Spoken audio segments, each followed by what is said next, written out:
আসসালামু আলাইকুম বন্ধুরা, আপনারা সবাই কেমন আছেন? আজকে আমি পল্লীগ্রাম এবং শফিককে নিয়ে কিছু গুরুত্বপূর্ণ কথা বলতে এসেছি। আপনারা সবাই কথাটা পুরো শুনে যাবেন, স্কিপ না করে। আজকে শফিক যে এই কাজটা করেছে, এই যে খারাপ কাজটা করেছে, এটার সম্পূর্ণ দায়ী কে? পল্লীগ্রাম টিভি চ্যানেল।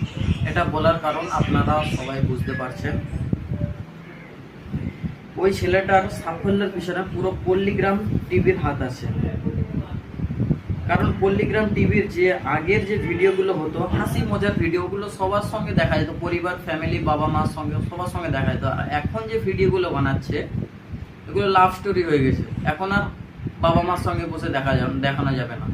ভিডিওগুলো এতটা লাভ স্টোরি হয়ে গেছে, কোনো সময় হাজব্যান্ড ওয়াইফ হয়ে যাচ্ছে, কোনো সময় বাচ্চার মা বাপ হয়ে যাচ্ছে, কিংবা কোনো সময় আবার সেই মেয়ে প্রেগনেন্ট হয়ে যাচ্ছে।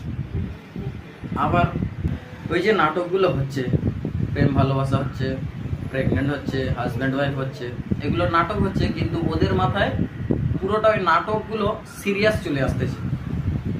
এটা বলার কারণ কি? ফুল প্রমাণ পেয়ে যাচ্ছে শফিকের কাছে, ফুল প্রমাণ পেয়ে যাচ্ছে আপনারা। এটা আর বলতে হবে না আপনাদের কাছে।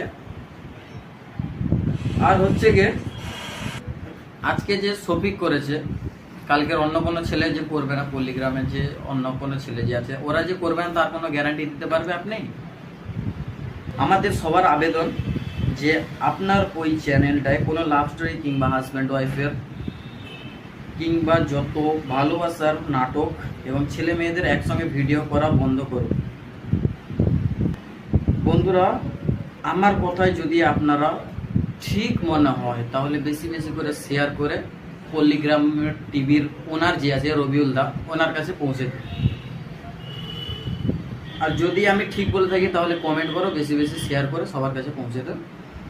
এই অবধি আমার ভিডিওটা বন্ধ করলাম।